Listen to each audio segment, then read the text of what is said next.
At first, I appreciated this Bible study group to give me the time and the chance to preaching the Bible in English.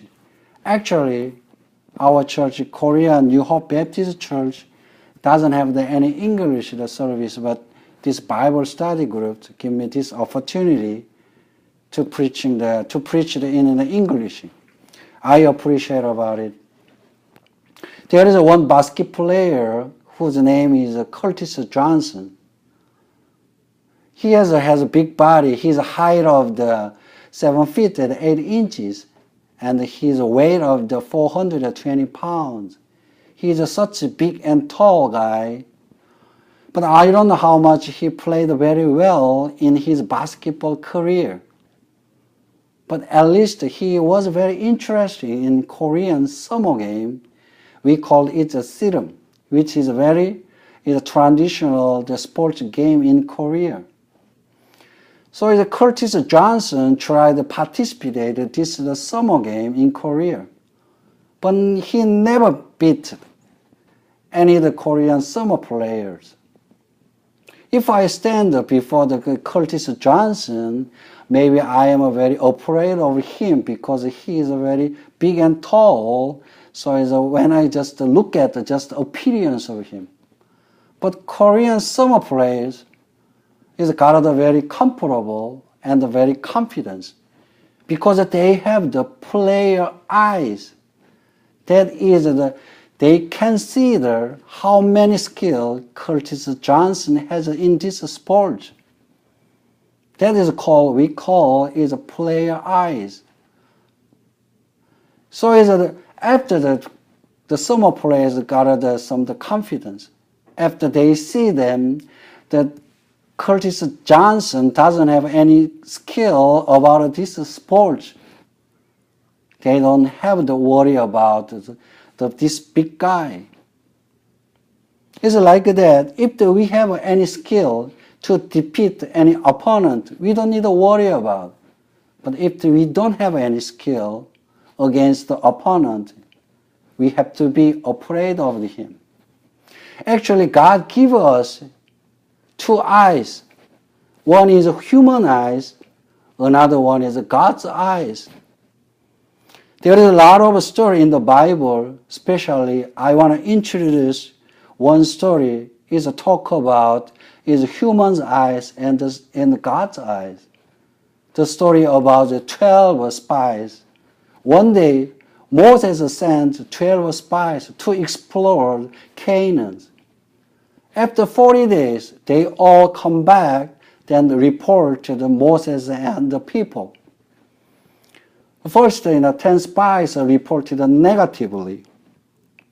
That's described in the book of Numbers 13:27 through 28. We went into the land to which you sent us, and it does flow with the milk and honey. Here is its fruit, but the people who live there are powerful, and the city is fortified and very large. It is true. It is a factor. But the 10 spies is only to see them through the human's eyes. If you see that through the human eyes, there is no any mention about God. Meanwhile, Joshua also saw the same thing. But Joshua saw them through God's eyes. In the book of Numbers 14:9, Joshua says that only do not rebel against the Lord, and do not be afraid of the people of the land, because we will swallow them up. Their protection is gone, but the Lord is with us. Do not be afraid of them. It is true. Joshua also the same thing. But Joshua saw them, not only the people's eyes, human's eyes, and also others, he saw them through God's eyes. Then he said that about God. Today's passage is 1 Samuel, is chapter 17. It's one of a famous story in the Bible. is story about David and Goliath. This story is very familiar with the Sunday school children and those who do not attend the church. At the time of King Saul, there is a lot of the battle against the Philistines. And this story is one of the battle against the Philistines. At this time, Philistine is invade Israel, then they take the camp one side of hill. And Israel also take the camp the other side of the hill. There is the valley of Elhar between the two camps. One day, one man came out the Philistine camp, then shout to the Israel. This guy is the famous guy.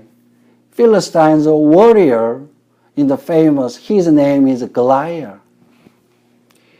He is more bigger and taller than the basketball player, the Curtis Johnson. Goliath's height is almost around 9 feet, and his armor is around 120 pounds. Now the Goliath come out, then the shout to the Israel. Is verse 8 says, "Why do you come out and line up for a battle? Am I not a Philistine, and are you not the servants of Saul? Choose a man and have him come down to me." Goliath is now the suggestion, some special fighting that is a one-on-one fighting. If you want this the one-on-one fighting, you are the winner of the whole battle. How does the Israel people respond to this Goliath, this giant? They were afraid of this giant. They have a fear because this Israel is just a look at him through the human eyes. But they didn't mention about God. Who is Israel people? God chose them as his people. Israel already experienced the many God's miracle, God's protection, God's guidance. But at this time, they forget about God's eyes. They just look at the Goliath through the human eyes. How about you? Have you ever met this giant? Have you ever met this giant, the difficulties in your life? Especially, most of our church members are from the Korea. We live here as a minority. We left our country. We left our loving family. We left our best friend in the Korea. Maybe we have many giant difficulties here, living as a minority. We have some different language, and we have also the different culture. Through them, we have many difficulties. It looks like a giant. At your workplace, or your social activity, or as your children's education in school, we met giant difficulties. But at least, if you look at them, if you look at the giant difficulties through God's eyes, at least you are to be out of the fear. You don't need to worry about. You don't need to be afraid of that. Now that this story moved to the other place is Bethlehem. The place is now the main character of today's story. David is live there. David is the son of Jesse. Already 3 sons of Jesse's 8 sons went to the battlefield. One day Jesse called David to deliver the food for his brothers and to see how your brothers are doing well at the battlefield. When David arrived at the battlefield, David also the giant Goliath. Now the Goliath still came out his camp, then shouted to Israel, for the 40 days. Maybe this day is the last day of the 40 days. The David supposed to be is afraid of this giant Goliath, like other Israel people. But David's response is totally different, because David saw that this Goliath, this giant, through God's eyes. Verse 26 says, "What will be done for the man who kills this Philistine and remove this disgrace from Israel? Who is this uncircumcised Philistine that he should defy the armies of the living God?" This verse doesn't mention about David's greedy for the material. This verse means that David want to go out to fight this Goliath. David is look at this Goliath with God's eyes. First, David remember is this guy is uncircumcised Gentile. That means we are Israel, are circumcised people. What is the circumcision?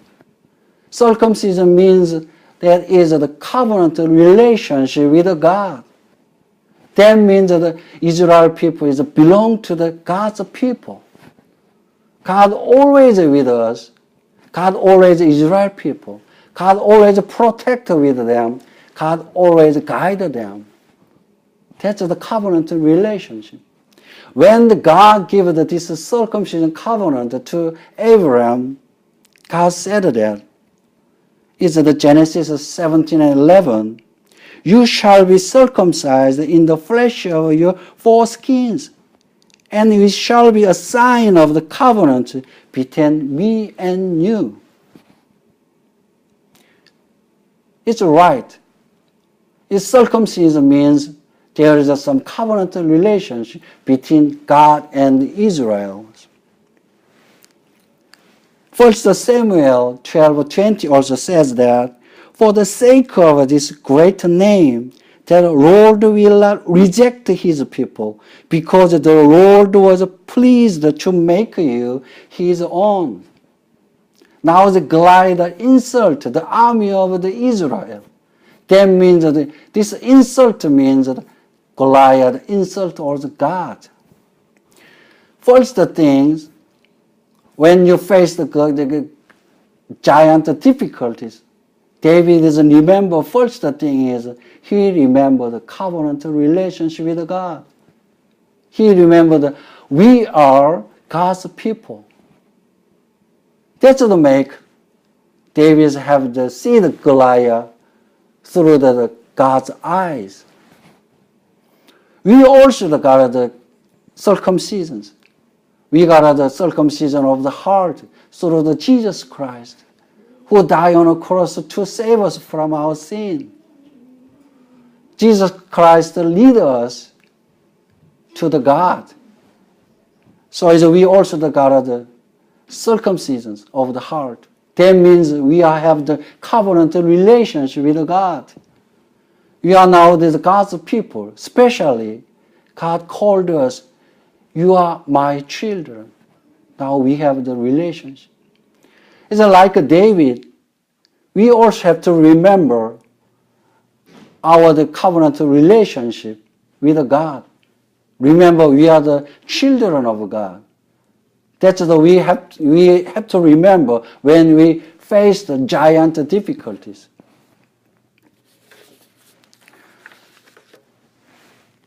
Nowadays, somebody maybe reported King Saul. We found someone who is willing to go out to fight this giant Goliath.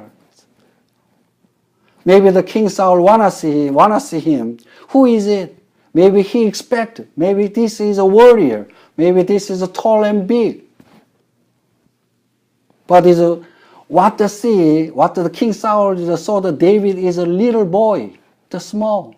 Maybe King Saul doubted David's power and ability.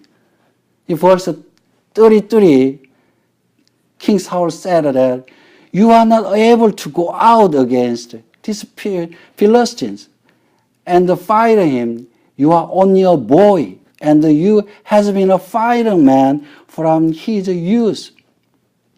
Now the King Saul also saw that David through his eyes. If the King Saul saw the David through the God's eyes, maybe he say like that, "Oh David, you are having the covenant relationship with God. You are the people of the gods. So wherever you go, God always with you. God protect you. Now that you're gonna win in this battle." But King Saul didn't say it like that, because King Saul saw the David through his human eyes. But now is David proclaimed the name of God. Verse 37 says, "The Lord who delivered me from the power of the lion and the power of the bear will deliver from hands of these Philistines." David was a shepherd. David was also many some difficulties in his daily life. When he take care of the sheep, he also met some difficulties like a lion and the bears. But he experienced at every moment, every time, God saved David. That's the second thing David is remember that is David experienced God in his daily life.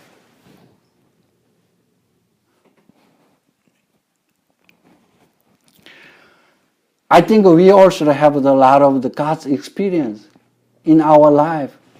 When we live in Korea, you already experienced the God. When you have trouble, when you're in the difficulties, you already experienced that God is helping you, God guide you.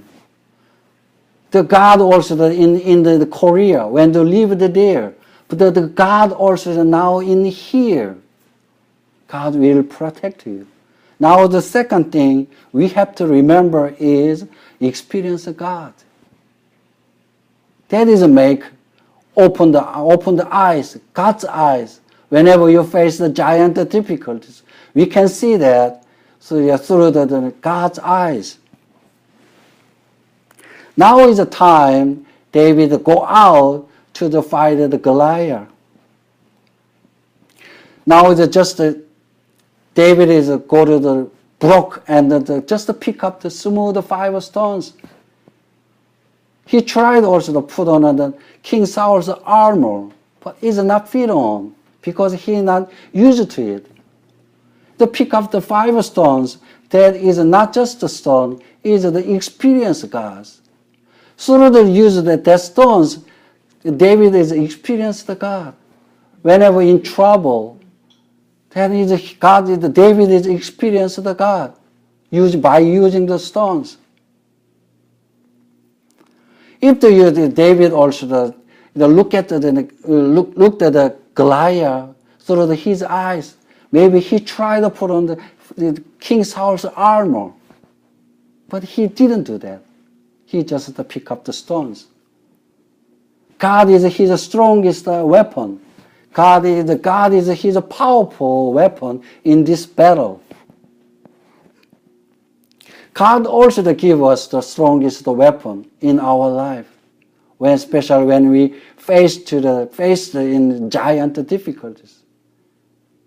That is His word and His praying to God. God gives us that strong weapons. When we have meet the strongest, when we meet the giant difficulties, when we face the giant difficulties, God gives us that weapon. Remember God's word and praying to God. That is the strongest weapon. We can use that. Then we can stand up. We can go to the giant difficulties. Ephesians chapter 6 verse 13 says, "Therefore, put on the full armor of God, so that when the day of the evil comes, you may be able to stand your ground, and after you have done everything to stand. We cannot see the armor of God, but is that God is the most strongest weapon. Now is David and Goliath is faced each other. First Goliath cursed David. Now that Goliath come out to camp and then shout to Israel for 40 days. For the final days, at this time, Goliath has an opponent, but he's a little boy. Then the Goliath cursed David. Verse 43, am I a dog? Then you come at me with the sticks? And this Philistine cursed David by his God. Goliath cursed him with the name of his God. But his God is dead. His God doesn't have any power, doesn't have any ability. But David is claimed the name of God. Verse 45, David said to the Philistine, you come against me with a sword and a spear and a javelin, but I come against you in the name of the Lord Almighty, the God of the armies of Israel, whom you have defied. David proclaimed that God is the most strongest weapon. God is take care of this battle. So that I can get a winner. I can be winner of this battle because I have the God as the strongest weapon. David is convinced that this victory, verses 47 says, all those gathered here will know that it is not by sword or the spear that the Lord saves. For this battle is the Lord's, and he will give all of you into my hands. David wanted to show the God. David wanted all the people, Israel, King Saul, and the Philistine knows about God. God is absolutely weapon, absolutely power. God take care of all the battle. God eventually will be winner of these battles. This is the motive why David is go out to fight with Goliath. The fighting is over immediately. Maybe the author of this story doesn't want to describe the detail. He just described very briefly. Now David is just threw the stone and struck in the Goliath's forehead. Then the Goliath fell down. Finally, David cut down the Goliath's head. This is a victory. This victory is not only for David, but also for God. I know we live here as a minority. Maybe we have many giant difficulties in our work, in our society, in our school. But we have to remember, like David. First, we have to remember the relationship with God. We are God's people. We are God's children. So always God will protect us. God will guide us. God will be with us. That's the first thing we have to remember. Relationship with God. Joshua also, chapter 1, verse 6 said, be strong and courageous. Whenever we face the giant difficulties, if we saw that the difficulties through God's eyes, we don't need to worry about. We can be strong. Second thing is, we should remember we experienced God in the past, in our daily life. We already have many difficulties. We already experienced how God guide us, help us, lead us. This time, we also remember that God. God is also to help us in little difficulties. But now God help us giant difficulties. Last one is when you remember the God, when you remember the relationship with God, when you remember that you are the God's children, when you remember that you experience God, now it's time to stand up and go out to face the giant difficulties. Because the battle, the difficulties belong to the God. It's not our fighting, it's God's fighting. If the God with us that they're fighting, the victory is dissolved for us and the God. I want all of you to remember that, like David. We are God's children. We already have the God's experience. Now stand up. Go to the face to the giant difficulties. Anytime when we face any difficulties, God always guide us. God always is protect us. Just we need to see that through the God's eyes. Let's pray. Today we learn about David and Goliath. When we face the giant difficulties, we want to see them with God's eyes like David. We want to remember that we are the children of God, and to remember that we experience God. So we want to go forward to the giant difficulties. We confess that you are the most strong weapon in any giant difficulties. I pray in the name of Jesus. Amen.